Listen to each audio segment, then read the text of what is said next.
네, 안녕하세요. 반갑습니다. 한국부동산연구원의 김태훈 박사입니다. 금일 소개드릴 내용은 작년에 연구원 기본과제로 수행한 상속 증여 부동산의 감정가액 적용에 관한 연구가 되겠습니다. 이 연구는 국세청 감정평가 사업을 중심으로 이제 다뤘던 내용인데요. 본 연구를 제가 준비하게 된 배경을 말씀드리면 2010년대 후반에 들어서 특히 이제 꼬마 빌딩이라고 불리는 비지구형 부동산을 편법 증여 수단으로 활용하거나 악용하거나 절세 전략으로 이제 활용하는 그 전략들이 좀 많았습니다. 그래서 이 과세 형평성 논란이 사회적으로 이제 주동 제기가 된 부분이 있고, 이에 따라서 국세청이 2020년부터 비주거용 부동산 감정평가 사업이라고 하는 것을 시행을 하게 됐는데, 이 사업 시행 과정에서 감정가액이라고 하는 것의 시가의 인정 범위 등을 둘러싼 법적 논란이 계속되었고, 이에 따른 관련 사건에 대한 소송도 증가하게 되었습니다. 이래서 본 연구는 법원 판결례 등을 통해서 상증세법령상 감정가액의 시가 적용 관련 쟁점을 도출하고 최근의 국세청의 관련 정책 동향을 살펴보는 것에 목적이 있습니다. 다음으로 국세청 비주거형 부동산 감정평가 사업의 시행 현황을 보겠습니다. 시행 배경은 말씀드린 바와 같고요. 법적 근거는 이 상증세법 시행령이라고 하는 제49조 제1항 단서 규정을 그림에서 보시는 바와 같이 아래에 원칙이 있고 예외 2번 항에 대해서 이제 평가 기간 경과 후에 법정 결정 기한까지 내용을 추가를 하게 됐습니다. 그리고 이 내용을 보시면 원칙과 예외 사항에 대해서는 밑에서 보시는 도식화를 보시면 되겠습니다.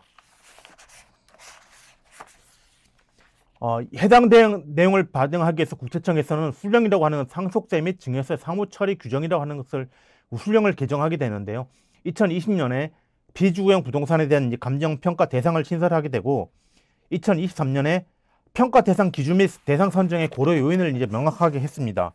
다만 이 평가 대상 기준이 종전에는 없었습니다. 국세청에서 평가 대상을 기준을 공개하지 않고 비공개로 하다 보니까 납세자들 측에서는 상당히 이제 불만이 많았고, 이에 따른 어떤 그 관련 소송도 많이 제기가 됐었는데, 국세청에서 이 평가 대상을 기준을 공개하지는 않은 이유는 이 금액 기준을 이제 외부에 공개했을 경우에는 어떤 조세 회피 목적으로 악용될 소지가 있다. 그래서 어떤 그 국세청이 공정한 이제 행정 업무 수행을 하는데 좀 지장을 초래할 우려가 있다 해서 좀 공개하지 않았었는데, 이런 어떤 그 관련 소송도 계속 제기되고 사회적으로 이제 납세자들이 받아들이지 못하는 어떤 이런 문제점이 발생하다 보니까 국회 예산정책처에서 2022년 말에 국세청으로부터 국세청에 해당 기준에 대해서 좀 이걸 좀 이렇게 기준을 마련해라라는 어떤 개선 방안을 공고하게 됐습니다. 그래서 2023년 7월에 어떤 추정 시가와 보충적 평가액의 차이가 10억 원, 그리고 이 차이의 비율이 10% 이상인 경우로 이렇게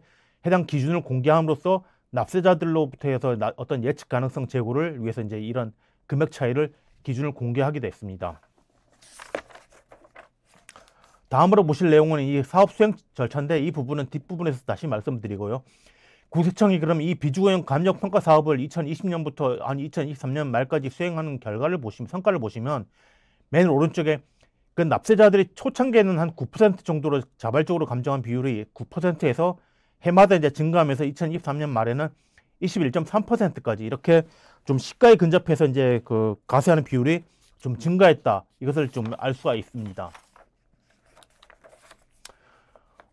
이에 따라서 국세청에서 이 부동산 감정평가 용역이라고 하는 것을 수행하고 있는데, 이 사업의 일환으로 감정평가 용역을 매년 수행을 하고 있는데, 이 감정평가 용역 수행 절차를 보시면 감정평가 의뢰부터 해가지고 평가를 실시하고 시가인정평가 심의위원회 개최, 그다음 평가 세액 결정 이렇게 다는데, 여기서 이제 감정평가 의뢰를 하기 전에 사실상 앞에서 보시는 바와 같이 국세청은 이렇게 매년 그 예산이 한정돼 있습니다. 한 45억 원 이렇게 한정돼 있다 보니까 이 한정된 예산을 가지고 감정평가를 의뢰하다 보니까 어떤 절차를 거치냐면, 어떤 그 국세청 본청에서 감정평가 대상 물건을 추출해가지고 지방청에 하달라고, 이 지방청에서 감정평가 법인 등에다가 탁상가, 그러니까 예상 감정가를 좀 이렇게 추정해달라라고 하는 것을 탁상 감정가를 산정을 의뢰하게 되고, 이것을 바탕으로 받아서 국세청에서 이제 감정평가 실시를 본격적으로 실시를 하게 됩니다. 아래에 보시는 감정평가 사업을 이렇게 실시할 때, 그럼 감정평가 법인은 국세청에 어떻게 선정을 하냐?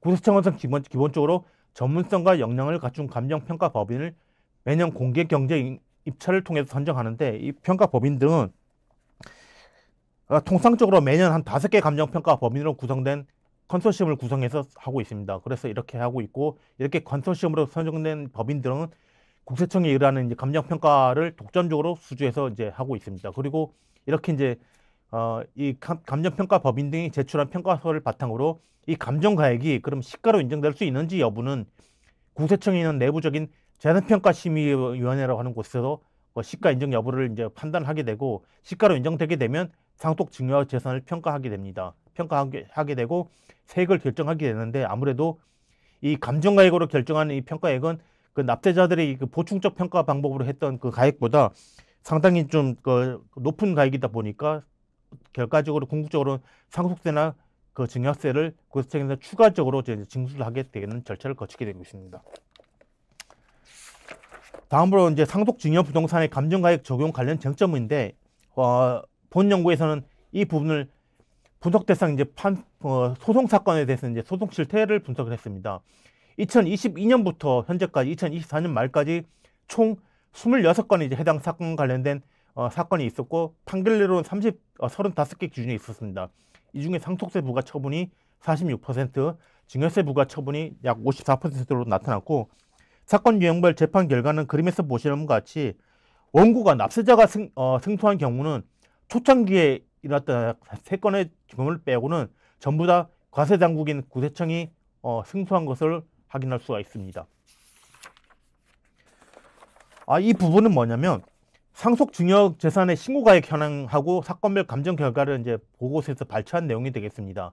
왼쪽에 보시면 그 사건 연번에서 이제 음영으로 처리한 부분은 납세자와 과세 당국의 전부 이제 2개 감정평가 법인의 이제 가액을 의뢰한 감정을 의뢰한 그 사건이 되겠고요.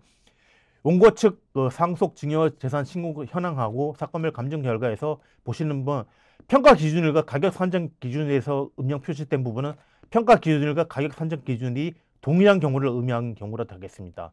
그리고 맨 오른쪽에 보시면 이렇게 이제 보충적 평가 방법에 따른 신고가액과 그다음 감정가액의 차이를 나타낸 것인데, 보시면 감정가액으로 한 것이 이제 보충평가액보다 상당히 높은 결과를 보이는 것을 알 수가 있습니다.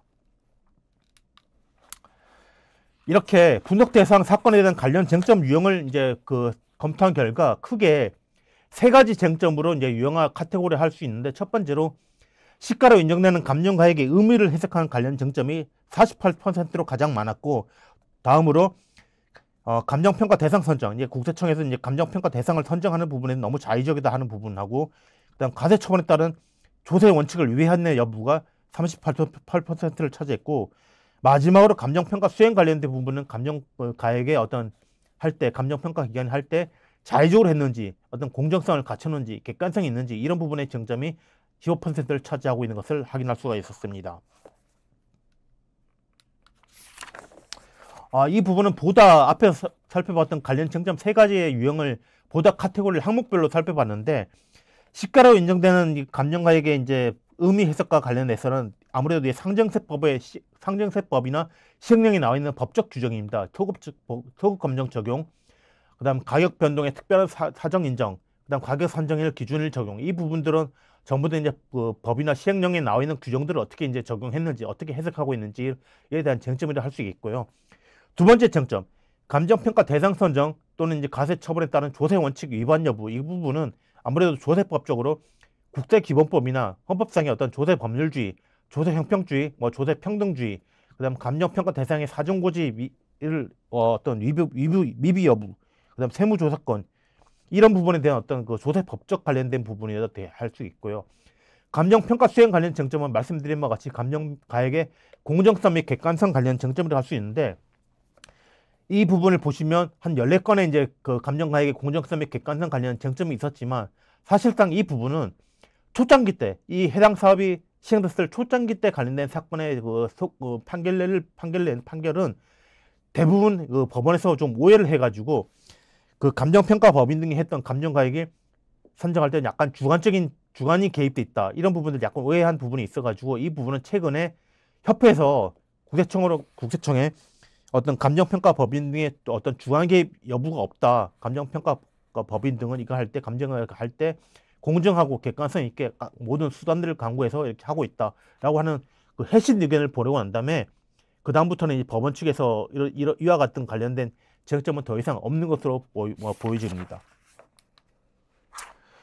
마지막으로 최근에 구세청 감정평가 사업 관련된 최근 정책적으로 이제 최근 정책적 동향이 많이 개정됐는데 앞에서 말씀드린 것 같이 그동안은 2020년부터 2024년까지는 이 사업 명칭이 국세청 비주구형 감정평가 사업이었습니다. 다만 이랬지만 2024년 말에 구세청에서 이제 어떤 고시를 하는데 이 이제 규정 개정 고시를 하는데 어떤 내용이냐면 감정평가 대상을 기존의 비주거형 부동산에서 주거용 부동산까지 이제 확대하겠다, 대상을 추가하겠다라고 하는 부분입니다. 이 부분은 초고가 아파트, 그다음 포화 단독주택까지도 어떤 좀 상속 증여세를 실제 가치에 맞게 좀 이렇게 부담할 수 있게끔 감정평가 대상을 추가했습니다. 그다음 두 번째로 감정평가 범위를 이제 주거용 부동산도 확대하면서 선정 기준을 좀 완화했는데 선정 기준은 기존에 추정시가보다 15억 원 이상 낮았던 걸 5억 원 이상 이렇게 낮거나 그다음 비율이 10% 이상 이렇게 감정평가하도록 선정 기준을 완화함으로써 이제 범위를 확대했는데 2024년까지 이제 2024년 사업 예산 보시면 앞에서 보신 바와 같이 약 45억 원이었는데 이것이 이제 주거용 부동산까지 확대되면서 올해 2025년부터는 95억 원으로 이렇게 한 2배 가까이 이렇게 예산이 확대 편성이 되었습니다. 이와 같은 내용을 반영하기 위해서 구세청에서 상증세 상부처리 규정이라 하는 것을 이제 2025년 1월 달부터 개정해서 시행하고 있는데 여기서 크게 두 가지입니다. 용어 정리를 감정평가 선정 대상에 해당하는 이제 부동산의 정의를 이제 명확하게 했고 지금까지는 비주거용 부동산 감정평가 사업이었다고 하면 이것을 이제 부동산 감정평가 사업까지 이제 확대를 하면서 여기에 해당되는 부동산은 어떻게 되냐 주택까지 기존의 비주거용 부동산에서 주택까지 들어가게 되는 것으로 할 수가 있습니다. 그리고 이제 이렇게 감정평가 대상을 이제 확대한 것은 선정 기준, 금액 기준을 이제 하향해가지고 상속 증여세 이제 가세 형평성을 제고한다는 목적이 되겠습니다. 그리고 이제 지금까지 이제 살펴봤던 정책적 동향에 더불어서 어떤 정책적인 개선 방안 측면에서는 지금까지 기재부 예규 측면에서 보면 소득감정 기준을 어떤 가격 산정 기준을 평가 기준을 이제 하는 부분이 예규로 개정된 부분이 있는데 아무래도 기획재정부 예규는 대외적인 어떤 법적 구속력이 없다 보니까 이런 부분을 좀 상증세법에다가 상향해가지고 좀 이렇게 규정 명문화할 필요성이 있겠다 좀 보여지고 앞에서 말씀드린 바와 같이 납세자들의 최근으로 오면서 어떤 자발적인 감정 비율이 좀 높아지고는 있지만 더 이제 어떤 감정가액의 어떤 자발적으로 감정평가를 더 유인하기 위해서는 어떤 감정가액 측면에서 감정액 측면에서 감정평가 비용을 좀 세액 공제를 해준다고 하는 어떤 이런 측면에 어떤 인센티브를 좀 강화해주게 되면 납세자들이 아무래도 좀 또 자발적으로 하는 비율이 좀 더 높아지지 않을까 이런 개인적인 어떤 의견을 더 제시를 해보면서 오늘 준비한 내용은 여기까지가 되겠습니다. 다음에 더 알찬 내용으로 찾아뵙도록 하겠습니다. 끝까지 경청해 주셔서 감사합니다.